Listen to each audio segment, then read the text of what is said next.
Hello dear D pharma first year students, pharmaceutical chemistry subject से आज हम 10 ऐसे क्वेश्चंस को डिस्कस करेंगे जिनके आपके फाइनल एग्जामिनेशन आने में मैक्सिमम चांस हो। ठीक है, चलिए लॉन्ग टाइप वाले क्वेश्चंस हम देखने वाले हैं। ठीक है, जो आपके मैक्सिमम नंबर यहाँ पर से मिलते हैं यहाँ पर आपको। चलिए तो कौन कौन से क्वेश्चन हैं जिनके आ सकते हैं आपके एग्जाम में, ये देखते हैं। पहले देखेंगे, साथ ही सॉल्यूशन के साथ हम लोग इनको करते जाएंगे। ठीक है, इस प्रकार से लिखा होता है आपके एग्जामिनेशन में, देखा होगा लॉन्ग आंसर वाले क्वेश्चन में, जहाँ पे आपको 6 क्वेश्चन अटेम्प्ट करना होता है और 5 नंबर मिलते हैं एक क्वेश्चन में। देखते हैं क्या कुछ क्वेश्चन पूछा है। यहाँ पे दिया है, describe the principle and chemical reaction involve in the limit test for the following any one. ठीक है, इनमें क्या करना है, आपको केमिकल रिएक्शन देना है और प्रिंसिपल बताना है क्या कुछ का, इनका लिमिट टेस्ट। ठीक है, केमिकल रिएक्शन बताइए और प्रिंसिपल लिमिट टेस्ट किसका किसका, तो आर्सेनिक और आयरन का। ठीक है, इनमें से किसी एक का कंप्लीट आपको आंसर करना है। किस प्रकार से आंसर करेंगे ये भी मैं आगे सॉल्यूशन बताती जाऊंगी। ठीक है, नेक्स्ट है, right the chemical structure of any 5 of the following. ये 5 ड्रग दिए गए हैं, 6 ड्रग दिए गए हैं, उनमें से 5 का आपको बनाना है स्ट्रक्चर। पैरासीटामोल का मेटफॉर्मिन, डोपामिन, आइसोनियाजाइड, ठीक है, INH मतलब आइसोनियाजाइड, फिनोबार्बिटॉल, डेप्सॉन, इनका बनाना है इमिप्रामिन। ठीक है, इमिप्रामिन, इनका बनाना है आपको केमिकल स्ट्रक्चर। इनमें से किसी 5 का बनाना होगा। Define any 2 of the following, haematinics, topical agent और गैस्ट्रोइंटेस्टाइनल एजेंट। ठीक है, तो इन तीनों में से किसी 2 को अच्छे से आपको डिफाइन करना होगा। ओके, चलिए मैं आगे और आपको सॉल्यूशन भी दिखाते जाऊंगी। अभी आप लोग क्वेश्चन देखते जाइए। सबसे पहले देन है, define and classify anti neoplastic agent. Anti neoplastic agent का डेफिनेशन और क्लासिफिकेशन करना है और 5-फ्लोरोयूरासिल का स्ट्रक्चर बनाना है। ठीक है, what are heterocyclic compound, heterocyclic compound क्या होते हैं और एक्सप्लेन करना है। Nomenclature for heterocyclic compound, heterocyclic compound का नोमेनक्लेचर कैसे किया जाता है। ओके, नेक्स्ट है, what are sympathomimetic drug, classified and give the structure, uses, property, dose, brand name और नॉन एपिनेफ्रिन।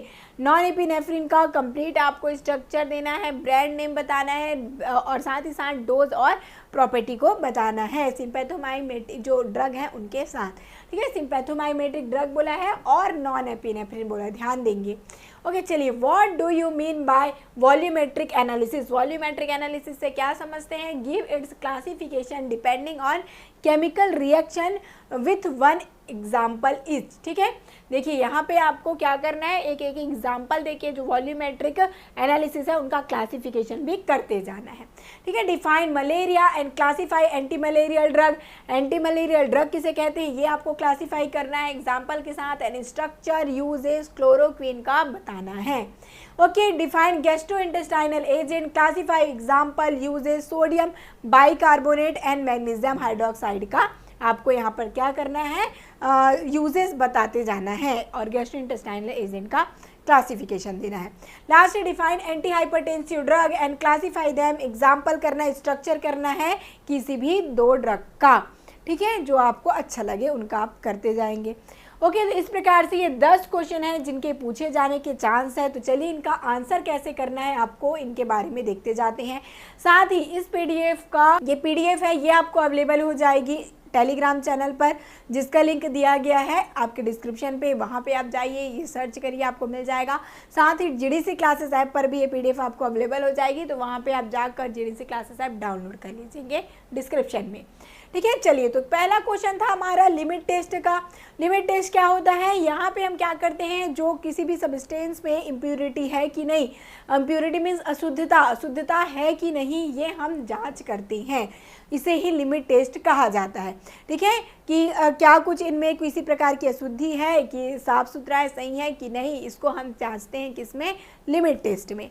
ठीक है, चलिए तो यहाँ पे आयरन का करना है कि आयरन कितना शुद्ध है ये हम जानेंगे सबसे पहले। और आर्सेनिक, आर्सेनिक के बारे में मैंने टॉप 20 क्वेश्चंस जो बताए थे, जो कि GDC ट्यूटर में आपको मिल जाएंगे। यहीं पे जाकर देखिए, आर्सेनिक का कंप्लीट आपको वहाँ पे मिल जाएगा लिमिट टेस्ट। ठीक है, तो आर्सेनिक हमने पहले ही देख लिया है। अब बात करेंगे आयरन के लिए, उसका भी PDF आपको प्रोवाइड किया गया है टेलीग्राम में। ठीक है, तो आयरन के लिमिट टेस्ट में क्या होता है, आयरन यूज़ करेंगे अमोनिकल सॉल्यूशन के साथ, और साथ ही साथ थायोग्लाइकोलिक एसिड का यूज़ करेंगे। प्रेजेंस ऑफ सिट्रिक एसिड, ठीक है, सिट्रिक एसिड और साथ ही साथ थायोग्लाइकोलिक एसिड हो और अमोनिया सॉल्यूशन, इनके साथ आयरन को हम क्या करेंगे, डालेंगे, रिएक्शन इनका कराएंगे, ठीक है। तो फॉर्म क्या होता है, आयरन थायोग्लाइकोलेट फॉर्म होता है, जो कि क्या होगा, जो कि पेल पिंक कलर का, रेडिश पर्पल कलर का ये नजर आता है, ठीक है। तो क्या होता है, फेरिक आयन जो है, जो कि रिड्यूस हो जाता है फेरस आयन में, ठीक है, किसके द्वारा, थायोग्लाइकोलिक एसिड जो हमने यहाँ पर ऐड किया, तो जो फेरिक आयन है वो फेरस आयन में कन्वर्ट हो जाएगा, ठीक है, रिड्यूस हो जाएगा। और उसके बाद क्या होता है, ये जो फेरस थायोग्लाइकोलेट ये कंपाउंड ये बनाते हैं, ठीक है। फिर सिट्रिक एसिड जो है वो कॉम्प्लेक्स फॉर्म करता है आयरन के साथ, ठीक है, और ये क्या करेगा, प्रिवेंट्स इट्स प्रेसिपिटेशन, जो प्रेसिपिटेशन है उसको बनने से रोकेगा। ओके, देखिए अब कलर डेवलप किया जाता है प्रेजेंस ऑफ एल्किली, एल्किली जो हम डालेंगे तो ये कलर फॉर्मेशन होता है, ठीक है। तो ये आपका आयरन का जो लिमिटेशन उसका बेसिक प्रिंसिपल है, क्या कुछ रिक्वायर होता है वो भी हमने यहाँ पे देखिए, केमिकल क्या कुछ लगेंगे। अब यहाँ पे देखिए केमिकल रिएक्शन, केमिकल रिएक्शन में क्या हुआ, फेरिक आयन, ठीक है, थायोग्लाइकोलिक एसिड के साथ क्या बनाया, फेरस आयन, यही प्रिंसिपल है, समझिए, है ना। अब फेरस आयन बना, उसके बाद क्या बना, अमोनिकल एल्किलाइन सॉल्यूशन में जब हम डालते हैं तो यहाँ पे कॉम्प्लेक्स बन जाता है फेरस ग्लाइकोलेट, जो कि क्या, पर्पल कलर का होता है, ठीक है। क्लियर है यहाँ पे, देखिए क्या कुछ केमिकल रिक्वायर था हमें, iron solution, ferric ammonium sulphate, okay, sulphuric acid, iron free citric acid, थायोग्लाइकोलिक acid और आयरन फ्री अमोनिया सॉल्यूशन, ये सारे केमिकल हमें रिक्वायर हुए, किसमें, इनके लिमिट टेस्ट में, ये आपने प्रैक्टिकल में किया भी होगा, याद करिए। फिर हमने क्या बनाया, स्टैंडर्ड और टेस्ट को बनाया। स्टैंडर्ड में हमने क्या किया, अपने नेशनल सिलेंडर में 2 ml हम डालेंगे क्या, स्टैंडर्ड सॉल्यूशन 20 ml वाटर के साथ, और वहीं पर ये जो आपका टेस्ट है उसमें स्पेसिफिक क्वांटिटी हम ऐड करेंगे और डिस्टिल वाटर ऐड करते जाएंगे। फिर उसके बाद जितने भी केमिकल हम लाइन वार से देखते गए हैं वही आपको ऐड करते जाना है, ठीक है। तो इस प्रकार से आप आगे का प्रोसीजर करेंगे।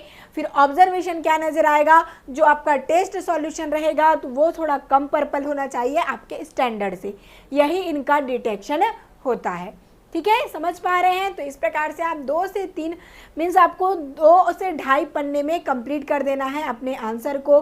थोड़ा सा इस प्रकार से इमेज बना लेंगे नेशनल सिलेंडर का, तो और भी ज़्यादा आपका क्या लगेगा, रिप्रेजेंटेबल लगता है, वो वॉल्यूमेट्रिक फ्लास्क की सारी चीज़ें बनाते रहेंगे तो बहुत अच्छा लगेगा, आपके कॉपी को और अच्छा इम्पैक्ट देगा, ठीक है। चलिए नेक्स्ट है, right the chemical structure of any 5 of the following.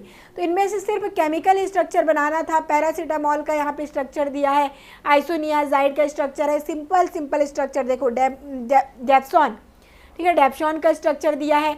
तो स्ट्रक्चर को आप क्या करेंगे, 2-3 बार ड्रॉ करके, जब तक नहीं देखेंगे याद नहीं होगा तो 2-3 बार बना कर देख लीजिए। यहाँ पे सबसे सिंप्लीफाइड स्ट्रक्चर आपको देखने को मिल रहा है, मेटफॉर्मिन, फिनोबार्बिटॉल, इमिप्रापिन और डोपामिन, ठीक है। तो स्ट्रक्चर का आप लोग क्या कर लें, स्क्रीनशॉट लेकर प्रैक्टिस थोड़ा सा कर जाएंगे, ठीक है। आगे बढ़े, डिफाइन एनी 2, ठीक है, 2 को आपको डिफाइन करना है। इनमें से क्या कुछ पूछा, हीमेटेनिक्स, ठीक है, और क्या है, हीमेटेनिक्स के बाद आपका दिया है हीमेटेनिक्स था, टॉपिकल एजेंट था, ठीक है, और गैस्ट्रोइंटेस्टाइनल एजेंट दिया गया था, ठीक है। तो चलिए सबसे पहले हीमेटेनिक्स और टॉपिकल एजेंट में, तो टॉपिकल एजेंट में हम देखेंगे ये क्या होते हैं, ये ऐसे एजेंट हैं जो कि क्या करें, लोकली एक्ट करती हैं। लोकली मीन्स स्किन में, म्यूकस मेम्ब्रेन में, ब्लड तक ये नहीं जाते हैं, ठीक है। ये क्या कहलाते हैं, टॉपिकल एजेंट, जो कि क्या हो, जो कि आपके केवल सरफेस में, टॉपिकल मीन्स क्या हो गया, केवल सरफेस में कह सकते हैं, स्किन में, म्यूकस मेम्ब्रेन में बस इनका इफेक्ट रहेगा, ब्लड तक वो नहीं जाएंगे, ये कहलाते हैं आपके टॉपिकल एजेंट, लोकली ये एक्ट करते हैं, ठीक है। फिजिकल और मैकेनिकल मैनर में ये एक्ट करेंगे। और देखिए यहाँ पर इनका जो प्राइमरीली जो पहला इफेक्ट है कहेंगे, ठीक है, वो क्या होगा, ये मेनली बॉडी के कैविटीज़ वगैरह जितने भी हैं इनमें मेनली, जैसे कि आपके ओरल हो गया, वेजाइनल है, क्लोनिकल कैविटीज़ है, ठीक है, इनमें ये एप्लीकेशन इनका किया जाता है, इनमें इनको यूज़ किया जाता है, ठीक है, ये सभी क्या कहलाते हैं, आपके टॉपिकल एजेंट कहलाते हैं।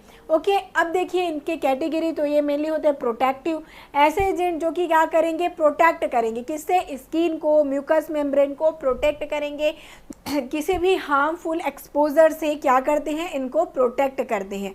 ठीक है, जैसे कि स्किन है, म्यूकस मेम्ब्रेन है, इनको क्या करेंगे ये, जैसे कि समझ लीजिए प्रोटेक्टिव में सन स्क्रीन ही कह लीजिए। ठीक है, तो ये क्या करेंगे, प्रोटेक्ट करेंगे सन बर्न से। तो ये सभी टॉपिकली एक्ट करते हैं। एड्जॉर्बेंट एंड डिमल्जेंट, ठीक है, तो एड्जॉर्बेंट और डिमल्जेंट क्या करेंगे, ये मेनली आपके मॉइस्चर्स को क्या करेंगे, एड्जॉर्ब कर लेते हैं स्किन से। ठीक है, ये जिससे कि जो इरिटेशन है और फ्रिक्शन है, बहुत ज़्यादा जब पार्टिकल्स आपके स्किन में रह जाती है तो जिससे कि इरिटेशन और फ्रिक्शंस होती हैं, जिसके कारण स्किन रैसेस वगैरह हो जाती है। तो ये जो एड्जॉर्बेंट और डिमल्जेंट है स्मूथिंग करेंगे, जो आपके हैंड वगैरह को स्मूथ, जो जहाँ पर भी एक्ट किया जाएगा स्मूथिंग प्रॉपर्टी का होगा, जैसे कि आपने लोशन वगैरह भी देखी होंगे। इमोलिएंट, इमोलिएंट क्या करते हैं, म्यूकस मेम्ब्रेन स्किन में ये टॉपिकली अप्लाई किए जाते हैं। ठीक है, और ये भी टिश्यू को क्या करते हैं, सॉफ्ट बनाते हैं। ठीक है, एस्ट्रिंजेंट, एस्ट्रिंजेंट का क्या काम रहता है, ये सेल मेम्ब्रेन के परमिएशन को कम करते हैं, प्रोटीन को प्रेसिपिटेट करते हैं। कहाँ पर के प्रोटीन, सरफेस प्रोटीन, क्योंकि ये क्या करते हैं, टॉपिकली एक्ट करते हैं, तो सरफेस में जो प्रोटीन है उसको प्रेसिपिटेट करेंगे। ठीक है, जिससे कि क्या हो, ये जो सेल की परमिबिलिटी है वो कम हो जाए। परमिबिलिटी मीन्स इनका पार हो जाना कह लीजिए। ठीक है, किसी भी चीज़ों का इस प्रकार से बैरियर लगा है तो इनसे पार होना परमिबिलिटी कहलाएगी। ठीक है, तो कॉन्स्ट्रिक्ट करके रखते हैं, परमिएबल बनाने नहीं देते। नेक्स्ट है हिमेटिनिक्स। हिमेटिनिक्स क्या होता है, ये ऐसे एजेंट है जो कि ब्लड के फॉर्मेशन में, ब्लड सेल के फॉर्मेशन में रिक्वायर होते हैं। ठीक है, ब्लड बनाते हैं कह लीजिए, ब्लड की सिंथेसिस करेंगे, जैसे कि आपका विटामिन B12 हो गया, फोलेट हो गया, विटामिन B9 और आयरन, ये सभी हिमेटिनिक एजेंट है जो कि ब्लड के फॉर्मेशन को बढ़ाते हैं। फॉर्मेशन मतलब ब्लड को बनाना। ठीक है, तो ब्लड को बनाते हैं ये सभी। अब देखिए इनके एग्जाम्पल हैं ferrous sulphate, ferrous fumarate, ferric ammonium citrate, ferrous ascorbate and carbonyl iron. ये सभी क्या है, आपके हिमेटिनिक्स ड्रग हैं जो कि ब्लड को बनाएंगी। और इनकी डेफिशिएंसी से क्या होगा, इनकी कमी से, जो हिमेटिनिक एजेंट है उनकी कमी से क्या होता है, एनीमिया होता है, ब्लड की कमी, जिसको हम एनीमिया कहते हैं। ठीक है, नेक्स्ट है defined and classify anti neoplastic agent, draw structure of five fluorouracil. Anti neoplastic agent किसे कहते हैं, एंटी कैंसर एजेंट को ही। ठीक है, एंटी कैंसर को ही हम क्या कहते हैं, एंटी नियोप्लास्टिक कहा जाता है। जब जो आपका सेल है उनका ग्रोथ बहुत ही ज़्यादा अनकंट्रोल्ड, जिसको रोका ना जा सके, ऐसे कंडीशन में ग्रोथ हो रहा है तो वो क्या हो जाएगा, वो कैंसर का रूप ले लेता है। ठीक है, तो इसे हम क्या कहते हैं, एंटी नियोप्लास्टिक कहते हैं। और इसके ट्रीटमेंट में यूज़ होने वाले ड्रग को हम एंटी नियोप्लास्टिक या एंटी कैंसर ड्रग कहा जाता है। ओके, ठीक है, चलिए, तो यहाँ पे यूज़ होने वाले ड्रग जो हैं वो आपके नाइट्रोजन मस्टर्ड, जैसे कि आपके मैक्लोरेथामाइन, साइक्लोफॉस्फामाइड, इनको पूछा जाता है, याद रखेंगे, मेल्फिलान, साइक्लोफॉस्फामाइड। ठीक है, ये इंपॉर्टेंट ड्रग है। अब देखिए नेक्स्ट आएंगे जो आपके यही एल्किलेटिंग एजेंट में आने वाले जो ड्रग है, नाइट्रोसोयूरिया, कार्मुस्टिन, लोमुस्टिन, एल्किल सल्फोनेट, ब्यूसल्फिन। ठीक है, ये आएंगे आपके थायाजीन, डेकार्बाजीन्स हैं। Then antimetabolites, antimetabolite folate antagonist होते हैं, इनमें भी पूछा जाता है, मेथोट्रेक्सेट, प्रेमिट्रेक्सेट। प्यूरिन एंटागोनिस्ट है 6 मर्केप्टो प्यूरिन। ठीक है, 6 थायोग्वानिन, ये सभी क्या है आपके प्यूरिन का एंटी कैंसर ड्रग। यहाँ पे देखेंगे ये जो आपका क्लासिफिकेशन, इसे स्क्रीनशॉट भी ले सकते हैं। ओके, देन उसके बाद पायरिमिडिन एंटागोनिस्ट 5-फ्लोरोयूरासिल, जो कि इनका स्ट्रक्चर पूछा ही गया है। ठीक है, पायरिमिडिन एंटागोनिस्ट क्या होता है, 5-फ्लोरोयूरासिल है। ठीक है, कैपेसिटाबिन है। एंड प्लेटिनम कोऑर्डिनेटिंग कॉम्प्लेक्स में आपके आएंगे सिसप्लांटिन, कार्बोप्लांटिन, ये सभी ड्रग। ठीक है, आगे चलिए चलते जाएंगे। तो जैसे आपके माइक्रोट्यूब्यूल डैमेजिंग एजेंट में आपके विनका आपने अभी ही स्टडी किया होगा फार्माकोग्नोसी में, याद करिए। विनका से ऑब्टेन होने वाला ड्रग विनक्रिस्टिन और विनब्लास्टिन। पोडोफाइलम से ऑब्टेन होने वाला, जो आपने एंटी कैंसर में पढ़ा भी है, जो कि है टोपोसाइड, टिनोपोसाइड, ठीक है। और टैक्सोल से ऑब्टेन होने वाला पैक्लीटेक्सल, डॉक्सीटेक्सल, ठीक है। तो ये सभी ड्रग को याद आप रखते जाएंगे, ये एंटी कैंसर का पूरा क्लासिफिकेशन। अब 5-फ्लोरोयूरासिल में क्या दिया है, यहाँ पे आप लोग काउंट करते जाएंगे। ये आपका स्ट्रक्चर है जहाँ पे ये हुआ 1 2 3 4 और 5, मतलब 5 नंबर में फ्लोरीन है, तो ये क्या हुआ 5-फ्लोरोयूरासिल। यूरासिल आपका देख पाएंगे यहाँ पे पायरीमिडिन ये रिंग दिया गया है, ठीक है। पायरीमिडिन रिंग है जिसमें आपका 5 नंबर में क्या है, फ्लोरीन ग्रुप जुड़ा है, तो ये हो गया आपका 5-फ्लोरोयूरासिल इसका स्ट्रक्चर। नेक्स्ट है what are heterocyclic compound, explain nomenclature for heterocyclic compound. Heterocyclic compound किसे कहते हैं, जहाँ पर देखिए अभी तक आपने क्या देखा था, जितने भी रिंग देखे थे यहाँ पे सिर्फ कार्बन और हाइड्रोजन था, ठीक है। अभी तक 11th-12th जिसमें आपने स्टडी किया।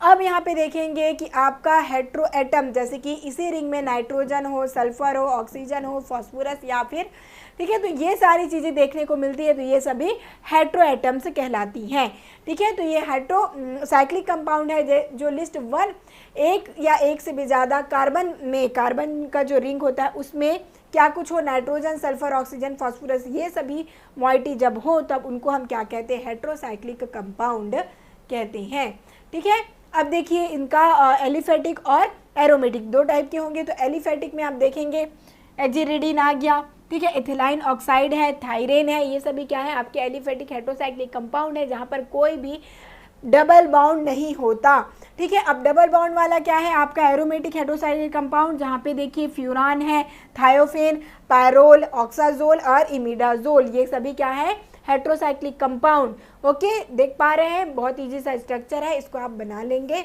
और एक बार प्रैक्टिस भी करेंगे। अब इनका नॉमेनक्लेचर किस प्रकार से किया जाता है, तो ऑक्सीजन जहाँ पर होगा तो प्रीफिक्स में क्या लगाया जाता है, ऑक्सा। सल्फर जहाँ पे होगा थाया, ठीक है। नाइट्रोजन जहाँ पर होगा एजा, ओके। और फास्फोरस जहाँ पर होगा तो फास्फा लगाया जाता है, ठीक है। प्रीफिक्स मतलब किसी भी शब्द के आगे लगने वाला वर्ड, ओके। तो ये सभी क्या कहलाएंगे, प्रीफिक्स, और जो पीछे लगता है उसे हम क्या कहते हैं, सफिक्स, ठीक है। तो ये आप लोग इस प्रकार से इनका क्या किया जाता है, नेमिंग की जाती है।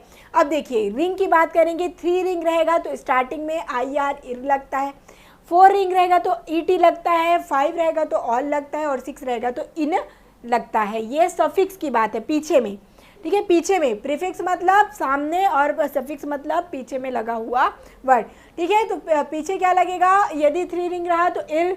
देखिए यहाँ पे एग्जाम्पल लेते जाते हैं, देखिए यहाँ पे एग्जाम्पल देखते हैं। जैसे मैंने बताया कि नाइट्रोजन होगा तो स्टार्टिंग में एजा लगेगा तो एजा लगा है, देन उसके बाद लास्ट में क्या लगेगा, इधर पीछे की ओर IR तो लगा भी है, IR। इसमें भी सल्फर होगा तो थाया लगेगा, ये बताया थाया लगा है, सल्फर है तो और IR लगेगा, तो सफिक्स में IR भी लगा है, ठीक है। तो ये भी आपका क्या हो जाएगा, इससे क्लियर कि किस प्रकार से इनकी नेमिंग करना है, ठीक है। ये आपका स्टेम था। उसके बाद आप देखेंगे अनसैचुरेटेड रहा, रिंग रहा तो यहाँ पे क्या कुछ रहेगा, रिंग साइज यदि 3 है तो आइरेन लगेगा, 4 रहेगा तो इटेन लगेगा, 5 है तो ओ लेन लगेगा, ठीक है। तो इस प्रकार की इनकी नेमिंग की जाती है। इस टेबल को आप लोग स्क्रीनशॉट ले लेंगे। नेक्स्ट है state what are sympathomimetic drug, classify and give the structure, use property, dose, brand name of norepinephrine, ठीक है। तो क्या होते हैं ये सिंपैथोमाइमेटिक, मतलब एड्रेनर्जिक ड्रग को ही कहते हैं, जो कि फाइट और फ्लाइट रिस्पॉन्स के लिए रिस्पॉन्सिबल होती हैं, ठीक है। जैसे कि आपका आई है, जो आई का प्यूपल साइज इंक्रीज हो जाएगा, ठीक है, बहुत बड़ी बड़ी लगने लग, जब कभी भी जैसे कि आप डर जाते हैं तो क्या होता है, आपका हार्ट बीट बहुत तेज हो जाता है, आंखें बड़ी बड़ी हो जाती हैं, तो बस ये आपके एड्रेनर्जिक सिस्टम का ही एग्जाम्पल है, ठीक है। तो ये एड्रेनर्जिक का मेन आपका क्या होता है, एक्शन मैंने बताया, हार्ट रेट वगैरह इंक्रीज करते हैं। अब देखिए यहाँ पे दिया गया है एड्रेनर्जिक ड्रग क्या है, ये हमारा बात हो गया, सिंपैथोमाइमेटिक होते हैं। अब यहाँ पे बोल दिया गया है कि नॉरएपिनेफ्रिन का आपको क्या करना है, स्ट्रक्चर देना है। तो यहाँ पे नॉरएपिनेफ्रिन का स्ट्रक्चर दिया है IUPAC नाम के साथ, इसको आप लोग ड्रॉ करके देख लेंगे, ठीक है। और इनका मेडिकल यूजेस दिया है। तो मेडिकल यूज में क्या कुछ है, लोग जब BP लो हो जाता है, ठीक है, हाइपोटेंशन है तब जाकर यूज़ किया जाता है ट्रीटमेंट में, ठीक है। और साथ ही साथ जैसे कि वेसिको कॉन्स्ट्रिक्टर की तरह में यूज़ में आते हैं, कॉन्स्ट्रिक्शन वेसल्स के करते हैं। फिजिको केमिकल प्रॉपर्टी में ब्राउनिश वाइट क्रिस्टल पाउडर होते हैं, ये स्लाइटली सॉल्युबल होंगे वाटर में, बहुत ही कम सॉल्युबल होते हैं वाटर में, ठीक है, वाटर में घुलनशील बहुत ही कम होंगे। ब्रांड नेम की बात करेंगे तो एड्रेनॉन है, नोरिन है और वेरालिन है इनका ब्रांड नेम। डोज भी यहाँ पर दे दिया गया है। नेक्स्ट चलते हैं, what do you mean by volumetric analysis, give its classification depending on chemical reaction with one example, ठीक है, एक एक एग्जाम्पल सबका देना है। तो वॉल्यूमेट्रिक एनालिसिस क्या होता है, देखिए एनालिसिस एक प्रकार का क्वांटिटेटिव केमिकल एनालिसिस, टाइट्रेशन जिसको हम टाइट्रीमेट्रिक एनालिसिस भी कहते हैं। यहाँ पे क्या किया जाता है, टाइट्रेशंस वगैरह हम करते हैं, ठीक है, जिससे कि कैसे पहचानेंगे, जैसे कि आपको जानना है जो आपका सैंपल है वो सही है कि नहीं, इनमें कोई इम्प्योरिटी है कि नहीं, या फिर ये पूरी क्वांटिटीज़ की सही है कि नहीं, तो आप क्या करेंगे, जो स्टैंडर्ड है उससे इनका कंपेयर करेंगे टाइट्रेशन लगाकर, ठीक है। ये आपने अपने प्रैक्टिकल में किया भी होगा। क्या लेंगे, सेम कॉन्सेंट्रेशन लेंगे, सेम नंबर, ठीक है। और क्या किया जाएगा, एक स्टैंडर्ड लिया जाएगा, इक्विवेलेंट लेंगे उनका सैंपल को, और इनमें क्या किया जाता है, इनके कॉन्सेंट्रेशन को जानने के लिए, कितने कॉन्सेंट्रेशन में है ये जानने के लिए क्या किया जाता है, टाइट्रेशन करते हैं। यहाँ पर एक्यूरेटली नोन कॉन्सेंट्रेशन को अननोन कॉन्सेंट्रेशन के साथ क्या करेंगे, केमिकल रिएक्शन के थ्रू टू सॉल्यूशन को क्या करते हैं, यहाँ पर मिक्स करके जो अननोन कॉन्सेंट्रेशन है उनके बारे में जानते हैं, कह लीजिए। टाइट्रेट क्या कहलाता है, सब्सटेंस टू बी एनालाइज्ड, जिनका जांच हमें करना है, ये होता है टाइट्रेट। और टाइट्रेंट क्या होता है, जो कि जिसका हम कॉन्सेंट्रेशन जानते हैं, जिसको हम स्टैंडर्ड की तरह यूज़ किए हैं, वो होता है टाइट्रेंट, ठीक है। ये आपका टर्म जो आता है ये टाइट्रीमेट्रिक एनालिसिस, वॉल्यूमेट्रिक एनालिसिस में आएंगे। क्या कुछ इनके टाइप होते हैं, तो एसिड बेस्ड टाइट्रेशन, ठीक है, एसिड बेस्ड टाइट्रेशन जहाँ पर ये क्या होता है, यहाँ पे कॉन्सेंट्रेशन डिटरमाइन करते हैं एसिड और बेस का, ठीक है। एसिड बेस के अकॉर्डिंग इनका कॉन्सेंट्रेशन हम डिटरमाइन करेंगे। एसिड बेस्ड टाइट्रेशन में कितने टाइप के होंगे, strong acid, strong base, weak acid, strong base, strong acid, weak base और वीक एसिड, वीक बेस। तो ठीक है, ये आपका कंप्लीट हो जाएगा। देखिए लॉन्ग आंसर वाला है तो थोड़ा एक एक टाइप को डिस्क्राइब थोड़ा सा करिएगा। देन है non aqueous titration. Non aqueous titration क्या है, ये solvent medium does not contain water, जहाँ पर वाटर ना हो इसलिए इसको नॉन एक्वस कहा जाता है। एक्वस मीन्स लिक्विड वाटर, ठीक है, जहाँ पर डिजॉल्व करेंगे solvent and titrated with acid और बेस एज टाइट्रेंट, ठीक है। यहाँ पे सैंपल दिया है, एसिडोमेट्रिक और एल्केलीमेट्रिक इसका टाइप होता है, इसी को हम कहते हैं नॉन एक्वस में, ठीक है। तो इसको आप लोग यहाँ पे दिया टेबल देखना। देन है प्रेसिपिटेशन टाइट्रेशन। तो यहाँ पे क्या होता है, जो सॉल्यूशन है वो कन्वर्ट होता है किसमें, सॉलिड में, ठीक है, कॉम्प्लेक्स सॉलिड बना लेगा, इसी को हम प्रेसिपिटेशन कहते हैं। और इसी को मेनली अर्जेंटोमेट्रिक टाइट्रेशन भी कहा जाता है, जहाँ पर सिल्वर नाइट्रेट का मेनली हम क्या करते हैं, रिएक्शन कराते हैं। कॉम्प्लेक्सोमेट्रिक टाइट्रेशन क्या होगा, यहाँ पे कॉम्प्लेक्स बनेंगे, केमिकल जितने भी स्पीसीज हैं इनका कॉम्प्लेक्स बनाया जाता है, ठीक है। जितने भी मेटल्स हो गए जैसे चिलेट फॉर्म, इसमें क्या होता है मेनली कॉम्प्लेक्सोमेट्रिक टाइट्रेशन में फॉर्मेशन होता है कॉम्प्लेक्स का, केमिकल स्पीसीज में कॉम्प्लेक्स का फॉर्मेशन होता है ये कॉम्प्लेक्सोमेट्रिक टाइट्रेशन में, ठीक है। आगे आइए, define malaria and classify anti malarial drug, और स्ट्रक्चर देना है क्लोरोक्विन का।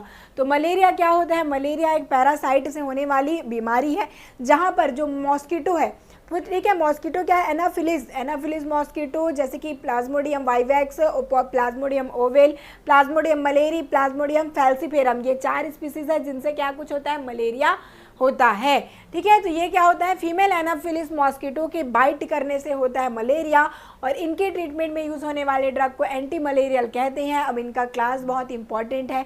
4 अमीनोक्विनोलोन में आता है एमिडोक्विनॉन और क्लोरोक्विन, और 8 अमीनोक्विनोलोन में आता है आपका प्रिमाक्विन, ठीक है। एक्रीडिन है आपका मेपाक्रिन, और बाइगुआनाइड में प्रोग्वानिल्स आते हैं।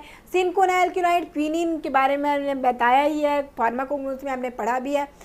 डाई अमीनो पायरिमिडिन्स में आता है पायरीमेथाएमीन्स, ठीक है। नेप्थाक्विनॉन है आपका एटोवाक्विनॉन, ओके। फाइनेंथ्रीन में आएगा आपका हेलोफेंट्राइन, ओके। तो ये आपके केमिकल क्लास के अकॉर्डिंग ही क्लासिफिकेशन दिया है, इनसे डायरेक्ट क्वेश्चन पूछे जा सकते हैं, इसको स्क्रीनशॉट आप लेकर चलिएगा, ठीक है। नेक्स्ट क्वेश्चन दिया है हमारा क्लोरोक्वीन का स्ट्रक्चर बताना था, तो क्लोरोक्वीन का स्ट्रक्चर यहाँ पर दिया है और इनका IUPAC नेम भी आपको देखने को मिल रहा है, तो इसको आप एक बार ड्रॉ करके भी देखते जाएंगे, ठीक है। क्लोरोक्वीन मेनली ये आपका ड्रग है क्विनिन से ऑब्टेन, सिंकोना से ऑब्टेन होता है, ओके, क्विनिन ही है। इनमें क्लोरीन ग्रुप होता है, इसलिए इसको क्या कहते हैं हम, क्लोरोक्वीन। देखिए यहाँ पे क्लोरीन है इसलिए इनको क्लोरोक्वीन कहा जाता है, ओके। चलिए, तो ये आपका क्लियर हो गया। क्लोरोक्वीन का स्ट्रक्चर भी दे दिया गया और मेनली ये क्या एंटी मलेरिया की तरह एक्ट करते हैं, एंटी इन्फ्लामेटरी प्रॉपर्टी भी इनमें होती है, ठीक है।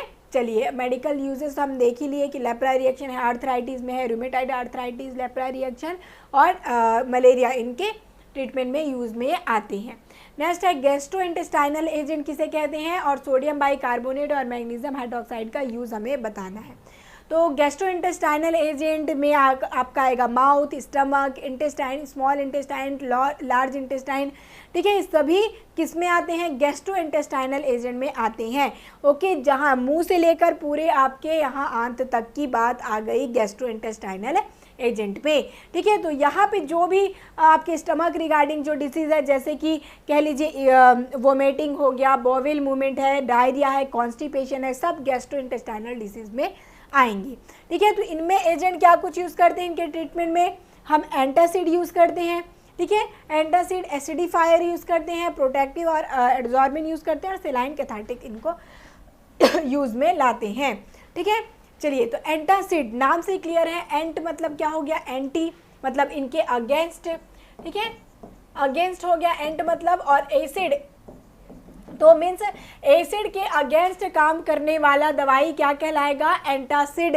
जब कभी भी आपने देखा होगा एसिडिटी, खट्टी डकार आती है तो आप क्या यूज़ करते हैं, इनो, तो ये क्या करता है, न्यूट्रलाइज करता है, उदासीन बनाता है, ये जो एसिड का लेवल इंक्रीज होता है उसको कम करके क्या करेगा, बफर बनाएगा, उदासीन ये करता है, ठीक है। तो ये कहलाते हैं एंटासिड। एसिडिफायर एजेंट, जब एसिड का लेवल बहुत कम हो जाएगा, एसिड हमारे लिए इंपॉर्टेंट है, मेटाबॉलिज्म के लिए, पाचन के लिए इंपॉर्टेंट है, अभी एसिड का लेवल कम हो गया तो क्या किया जाएगा, एसिडिफाइंग एजेंट का यूज़ किया जाता है, ठीक है। तो ये क्या करेंगे, एसिड के लेवल को इंक्रीज करेंगे। प्रोटेक्टिव और एड्जॉर्बेंट, ये क्या करेंगे, प्रोटेक्ट करते हैं म्यूकोजल लाइनिंग को, GIT के म्यूकोजल जो लेयर है, ठीक है, लेयर है GIT में, उसको क्या करेगा, प्रोटेक्ट ये करता है, ठीक है। तो ये आपको क्लियर है कि क्या होते हैं जितने भी GIT वाले एजेंट्स हैं। कैथार्टिक, लेक्सेटिव, परगेटिव सभी एक ही समझ लीजिए, ये क्या करते हैं, स्टूल को सॉफ्ट बनाएंगे और जो कॉन्स्टिपेशन है उनके ट्रीटमेंट में यूज़ में ये आती हैं, ठीक है। बॉविल के मूवमेंट को, जो आपके स्टमक है उनके मूवमेंट को इंक्रीज करके जो फीसेज हैं उनको, फिकल मेटल को बाहर निकालेंगे, ठीक है। तो ये कहलाते हैं कैथार्टिक। एल्यूमिनियम हाइड्रोक्साइड जेल का आप देख सकते हैं यहाँ पर क्या है फॉर्मूला, ठीक है, क्या कुछ कहते हैं इन्हें, हाइड्राल जिलेट भी कहा जाता है, ठीक है। वाइट एमॉर्फस पाउडर ये होते हैं, ऑर्डरलेस और टेस्टलेस ये होंगी, ठीक है। यूजेस की बात करेंगे तो गैस्ट्रिक एंटासिड की तरह यूज़ है, और गैस्ट्रो इसोफेगल रिफ्लक्स जो होता है, रिफ्लक्स मतलब बाहर की ओर, जैसे आप खाते फिर डकारें आती है ना, वही रिफ्लैक्स होता है, ठीक है। अब देखिए उसके बाद ये साथ ही साथ यूज़ होते हैं सुक्राल फेट के मतलब अल्सर प्रोटेक्टिव की तरह, ठीक है। अब सोडियम बाइकार्बोनेट का फॉर्मूला पूछा जाएगा, देख लीजिए, इजी है, ठीक है। साथ ही साथ अब देखिए इनका यूज़ क्या है, इनको क्या क्या बोला जाता है, तो इनको baking soda, bread soda, cooking soda सभी चीज़ें कहते हैं सोडियम बाइकार्बोनेट को, ठीक है। खाने का सोडा भी कहा जाता है, ठीक है। चलिए, तो ये फार्मास्यूटिकल एड की तरह यूज़ होते हैं, एसिडिफाइंग एजेंट है। साथ ही साथ क्या कुछ है, तो इनमें सॉल्वेंट, कैटलिस्ट, फार्मास्यूटिकल एसिडिफायर की तरह यूज़ होंगे, ओके। क्या करते हैं ये आपके, जब हाइड्रोक्लोरिक एसिड का लेवल क्या हो जाता है, लो हो जाता है, तो ये क्या करेंगे, यहाँ पर यूज़ होते हैं गैस्ट्रिक एसिडिफायर, एसिड का लेवल को इंक्रीज करेंगे, ठीक है। लास्ट क्वेश्चन है, define anti hypertensive drug and classify them with example, okay. Anti hypertensive drug क्या होता है और इनमें से किसी भी दो का आपको अपने मन से स्ट्रक्चर जो इजी लगे वो बनाना है। तो जब कभी भी हाइपरटेंशन हो जाए, हाइपरटेंशन का कंडीशन कब होगा, जब बीपी इंक्रीज हो जाती है। बीपी मीन्स ब्लड प्रेशर, तो ये आपका आर्टरीज है जहाँ पर ब्लड बह रहा है भाई। तो अब ये जो आर्टरी है क्या हो जाएगी, नैरो, नैरो मीन्स पतली हो जाएगी। जैसे आपने देखा होगा कि कहीं पर भी नल से पानी जा रहा है तो अब उसके नल का जो ओपनिंग है, ठीक है, उसको आप लोग क्या कर देंगे, आधा बंद कर देंगे, तो कितने फास्ट तरीके से जो पानी है उसका बहाव जाता है। तो वैसे ही समझ लीजिए यहाँ पे क्या हुआ, इस प्रकार से ये आपका आर्टरीज है, यहाँ पे ब्लड का फ्लो हो रहा है। अब इसको आर्टरी को हमने कर दिया छोटा, और ठीक है, तो इसका जो बहाव है बहुत ही कम जगह से जा रहा है, तो थोड़ा और एकदम फास्ट होगा, तो यहाँ पे दबाव ज़्यादा पड़ेगा। ये जो आपकी आर्टरी है यहाँ पे दबाव क्या पड़ेगा, ज़्यादा पड़ते जाएगा। तो इसी को ही क्या कहते हैं, ब्लड प्रेशर। ठीक है, इंक्रीज हो जाता है ब्लड प्रेशर, वही हमारा कहलाता है क्या, हाइपरटेंशन। ठीक है, हाइपरटेंशन का कंडीशन जब आर्टरीज में ब्लड का दबाव ज़्यादा हो। अब इसके ट्रीटमेंट के लिए हमें क्या करना होगा, आर्टरी को जो पतला हो गया उसको ठीक से नॉर्मल फिर से करना है। तो जो आपके डायलेट करने वाले वैसोडाइलेटर यूज़ होंगे यहाँ पर। पैथोलाइटिक ड्रग यूज़ होती है, ठीक है, जो कि बीटा ब्लॉकर्स हैं, प्रोप्रानोलॉल हो गया। रेजिन एंजियोटेंसिन कन्वर्टिंग एंजाइम जो है उनके इनहिबिटर यूज़ होंगे, कैप्टालोप्रिल्स है। जहाँ पर भी प्रिल नज़र आए लास्ट में आप ये जाना कि ये इनहिबिटर है, means angiotensin converting enzyme inhibitor है। कैल्शियम चैनल ब्लॉकर, नेफिडिपिन, वेरापामिल, ये सभी यूज़ होते हैं। वैसोडाइलेटर में हाइड्रालाजिन, ये ड्रग आती हैं। तो कुछ ड्रग के क्लासिफिकेशन याद कर जाइएगा एंटी हाइपरटेंसिव के लिए, ठीक है, बहुत ही लंबा क्लासिफिकेशन। साथ ही साथ डायूरेटिक वाले ड्रग भी एंटी हाइपरटेंसिव में आती हैं, जो आपने फ्यूरोसेमाइड, स्पेरनोलेक्टोन, थायाजाइड्स ये स्टडी किए हैं, वो भी यहाँ पर आप ऐड कर सकते हैं। ठीक है, ये आपका क्लियर है यहाँ तक। अब देखिए यहाँ पे दो आपको देना था स्ट्रक्चर, तो कैप्टालोप्रिल देख लीजिए और हाइड्रालाजिन, जो इजी स्ट्रक्चर है वो सब ड्रॉ कर सकते हैं आप, जो भी आपको इजी लगे उनका आप स्ट्रक्चर ड्रॉ कर लेना। ठीक है, तो इस प्रकार से ये 10 क्वेश्चन आपके लिए इंपॉर्टेंट है। साथ ही इनका जो PDF है वो भी आपको टेलीग्राम में मिल जाएगा, तो वहाँ पर जाकर आप डाउनलोड कर लीजिए। इनका एक्सप्लेनेशन किस प्रकार से दिया है, इट मीन सॉल्यूशन, उसको नोट करके रखिए, स्ट्रक्चर्स को बनाकर 2-3 बार देखिए, तब जाकर आपके से स्ट्रक्चर भी बनेगा एग्ज़ाम में। ठीक है, तो इनके हेल्प से अब आप स्टडी करके देखिए, ज़रूर से हेल्पफुल रहेंगे आपके यूनिवर्सिटी एग्जामिनेशन के लिए। साथ ही और किसी भी सब्जेक्ट का आपको मॉडल पेपर चाहिए तो ज़रूर से आप कमेंट करेंगे, जिससे कि हम आपके एग्ज़ाम की अच्छे से प्रिपरेशन भी आसानी से करा सकें। तो मिलते हैं इसी प्रकार के नेक्स्ट मॉडल पेपर के साथ। All the best.